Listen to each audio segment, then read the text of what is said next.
Ona, bir savol bor, kelmasin malol. Xatolarim dilga olarmidingiz?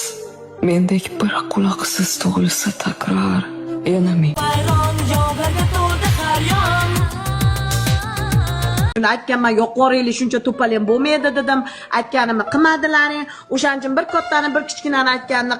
Hurmatli kuzatuvchilar, siz suratda ko'rib turgan qiz Nozima Kim vafot etgan joyi Koreya Respublikasida. Koreya Respublikasida Nozimani o'ldirishdi va endi uni barcha dokumentlarni soxtalashtirishmoqda. Aziz kuzatuvchilar, videomiz ikki qismga bo'linadi, chunki juda katta bo'lganligi uchun ikki qismga bo'ldik.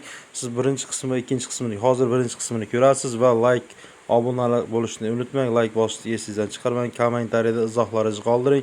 Siz qanday fikrdasiz? Nozimani o'ldirishdimi yoki o'z joniga qasd qildimi?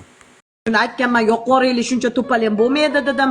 Aytganimni qilmadilaring. O'shaning uchun bir kattani, bir kichkinani aytganini qildigan edi. Yoqqamizda shuncha gap so'z bo'lmas edi. Baliq boshidan salsiydi, enasini ko'rdilaring kimligini, samonga ayblarni to'pkamanglar. Mana shu Koreyaga pul topaman. Onasidan undan chiqib ketyapti-da, 70% samonda qo'lida ishlagan. 70%. O'shaning uchun kutlaringni qisib yuraveringlar Koreyaga kelganlar. Mana shu aroqni ichi bitta guldek qizni hayoti parcha-parcha bo'lib ketdi. Mo aynayni qaranglar. Ichganmi? Ichib o'tirganman. Ish qizmi?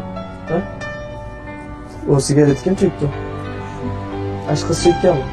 Nimaga?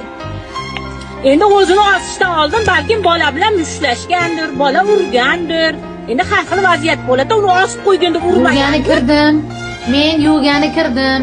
Men Allohdan qo'rqaman, sizlardan bandalardan emas. U badani nimaligini men aytmayman. Gunoh bo'ladi. Aytmayman. Ha, yuvmasdan sassiq holiga jo'natish kerak edi, to'ppa to'g'ri.